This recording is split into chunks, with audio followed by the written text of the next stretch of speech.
Hello students, कल अपने topic कर रहे थे मौर्यकालीन प्रशासन। इसी के अंतर्गत अपने मौर्यकालीन सैन्य प्रशासन या सैन्य व्यवस्था की बात करेंगे। सैन्य व्यवस्था की बात की जाए तो मौर्य काल में सेना की व्यवस्था या उसकी देखरेख के लिए अलग से सैन्य विभाग था। यह विभाग 6 समितियों में बंटा हुआ था। 6 समितियों में, प्रत्येक समिति की अगर बात की जाए तो प्रत्येक समिति में 5 सदस्य होते थे। 5 सदस्य थे। ये 6 समितियां 5 विभागों की देखरेख करती थी। 5 विभाग, तो पहला विभाग पैदल विभाग, दूसरा अश्वारोही या अश्व विभाग, तीसरा हाथी, चौथा नौसेना विभाग और 5वां था रथ विभाग। ये 6 समितियां मिलकर इन 5 विभागों की देखरेख करती थी। पैदल, अश्व, हाथी, नौसेना और रथ विभाग।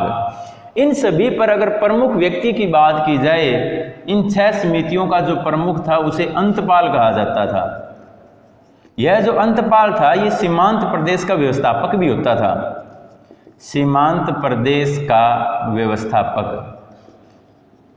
देखो, एक तो इसका कार्य होता था इन 6 समितियों पर कंट्रोलिंग करना, और दूसरा कार्य ये क्या करता था, ये सीमांत प्रदेश का व्यवस्थापक भी होता था। यानी कि एक तरीके से अपने कह सकते हैं बॉर्डर एरिया का व्यवस्थापक था ये। अगर अन्य स्रोतों की अगर जानकारी की बात करें, ये तो अपने को जानकारी कहाँ से मिलती है, ये तो है अर्थशास्त्र से।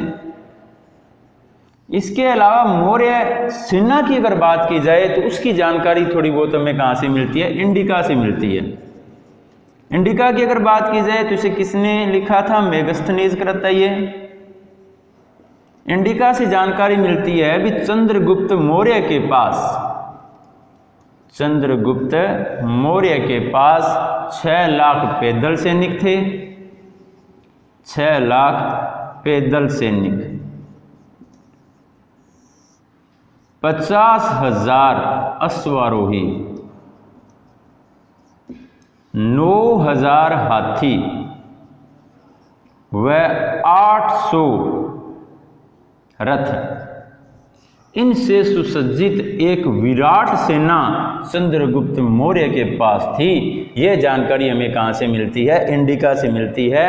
इस इंडिका का लेखक कौन है, मेगस्थनीज है। अर्थशास्त्र के लेखक कौन है, अर्थशास्त्र के लेखक चाणक्य, कौटिल्य, विष्णुगुप्त या उन्हें अंगुलीमाल के नाम से भी जाना जाता है।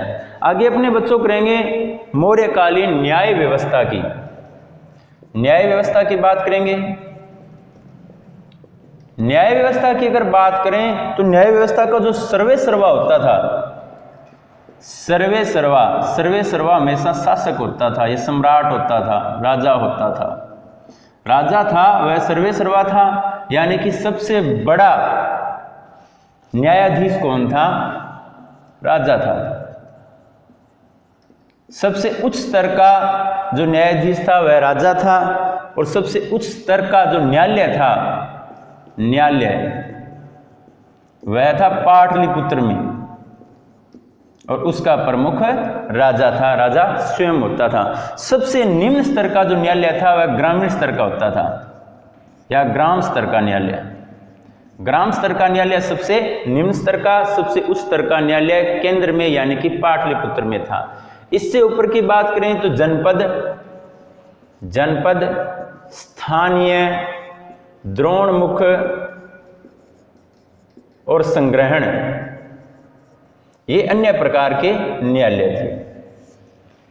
अगर ग्रामीण स्तर की और केंद्रीय स्तर की बात की जाए तो यहां पर एक ही प्रकार का न्यायालय होता था। और अगर अपने बात करें संग्रहण, द्रोणमुख, स्थानीय या जनपद न्यायालयों की, तो ये 2 भागों में बंटे हुए थे।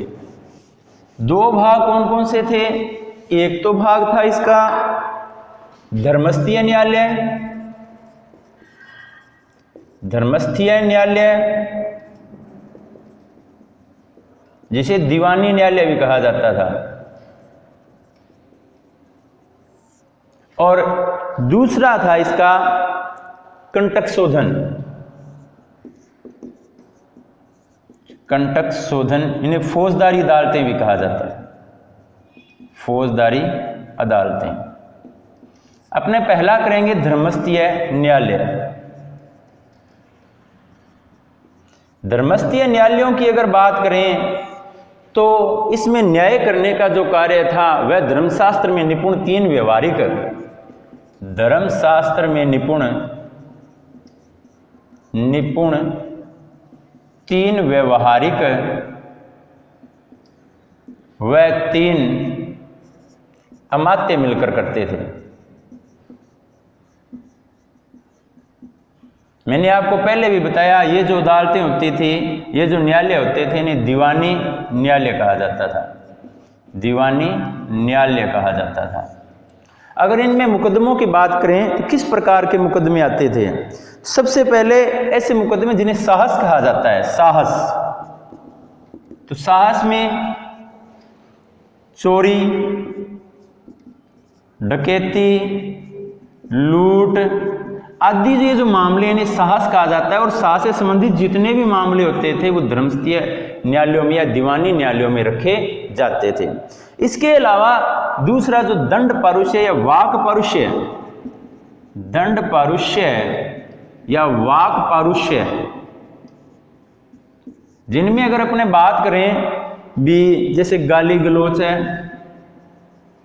गाली गलौच करना, मन को ठेस पहुंचाना आदि प्रकार के, यानी कि बोलकर जैसे मानहानि हो गई, मारपीट भी हो गई, खूब वचन कह देना, इस प्रकार के जो मामले थे वो किसके अंतर्गत आते थे? दंड पारुष्य या वाक पारुष्य के अंतर्गत आते थे। और ये मामले भी किस में रखे जाते थे? धर्मस्थीय न्यायालयों में रखे जाते थे। दूसरे न्यायालयों की अगर बात की जाए तो वो थे कंटक शोधन, दूसरे थे कंटक शोधन। कंटक शोधन न्यायालयों की अगर बात की जाए तो कंटक शोधन जो न्यायालय थे इन्हें फौजदारी अदालतें कहा जाता था। कंटक शोधन को क्या कहा जाता था? फौजदारी अदालतें। इसमें 3 तो प्रदेष्ट्री होते थे, यानी कि जो न्याय करने का कार्य करते थे वो 3 तो प्रदेष्ट्री और 3 अमात्य होते थे, 3 अमात्य। ये 3 अमात्य और 3 प्रदेष्ट्री मिलकर न्यायिक कार्य करते थे। इसमें किस प्रकार के विवाद आते थे? तो इसमें राज्य तथा व्यक्ति के मध्य जितने भी विवाद आते थे वो इसी के अंतर्गत रखे जाते थे। इसमें कौन से मुकदमे रखे जाते थे? राज्य और व्यक्ति के मध्य, राज्य व व्यक्ति के मध्य के जो विवाद होते थे वो सारे विवाद कंटक शोधन अदालतों यानी कि फौजदारी अदालतों में रखे जाते थे। इसके अलावा नगरों में भी न्यायालय होते थे। इनका जो प्रमुख था वह व्यवहारिक महामात्र कहलाता था। नगर न्यायालयों की बात की जाए तो इसका जो प्रमुख होता था वह व्यवहारिक महामात्र कहलाता था, व्यवहारिक महामात्र, यानी कि नगरों में न्याय व्यवस्था संभालने का जो कार्य होता था वह व्यवहारिक महामात्र के अधीन होता था। और जनपद में जो न्यायाधीश होता था वह राजुक कहलाता था। मैंने आपको बताया भी जो न्यायालय थे वे जनपद स्तर पर भी थे, जनपद, तो जनपद स्तर पर जिनका जो प्रमुख होता था वह राजुक कहलाता था, प्रमुख न्यायाधीश राजुक होता था। तो इस प्रकार अपने मौर्यकालीन न्याय व्यवस्था कंप्लीट कर चुके हैं। और बात की जाए चाणक्य ने कानून के 4 प्रमुख अंग बताए थे। इन्हें बच्चों बढ़िया तरीके से लर्न कर लेना। धर्म, व्यवहार, चरित्र और शासन। धर्म, व्यवहार, चरित्र और शासन, ये जो 5 अंग हैं ये कौटिल्य द्वारा इन 5 अंगों को बताया गया है जो कानून के अंग हैं। आगे अपने बच्चों बात करेंगे मौर्यकालीन समाज की। समाज देखो बच्चों अपने पढ़ते आए हैं कि समाज जो होगा वो वर्णों में बंटा होता था। जैसे अगर अपन उदाहरण लें, सबसे उच्च वर्ग में ब्राह्मण है, फिर क्षत्रिय है, फिर वैश्य है, फिर शूद्र है। उसी प्रकार अपने मौर्यकालीन समाज की बात करेंगे। कौटिल्य ने वर्णाश्रम व्यवस्था को सामाजिक संगठन का आधार माना है। मौर्यकालीन समाज की बात की जाए, समाज, तो मौर्यकालीन समाज की जानकारी हमें कौटिल्यकृत अर्थशास्त्र से भी मिलती है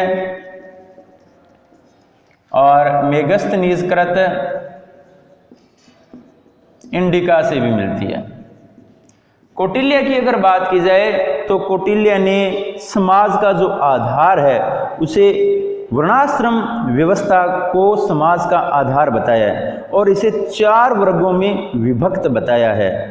4 जो वर्ग या वर्ण थे, बात करें अपने वर्णाश्रम वर्णों की अगर बात की जाए तो ब्राह्मण, क्षत्रिय, वैश्य और शूद्र, ये 4 वर्ण तो थे ही थे। यानी कि कौटिल्य के अनुसार जो समाज था वह इन 4 वर्णों पर टिका हुआ था। इसके अलावा भी अन्य प्रकार की वर्ण व्यवस्था थी इसमें।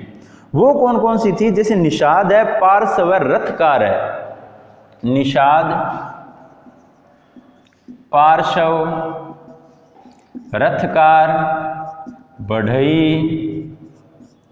कृषक आदि वर्णों को भी इसने वर्णाश्रम के अलावा अन्य वर्णों में रखा है।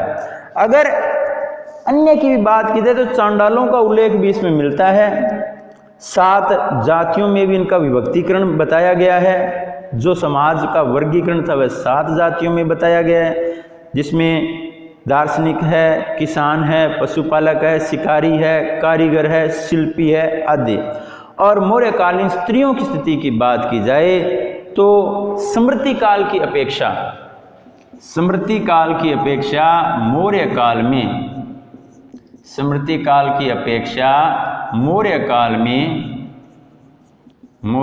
में जो स्त्रियों की स्थिति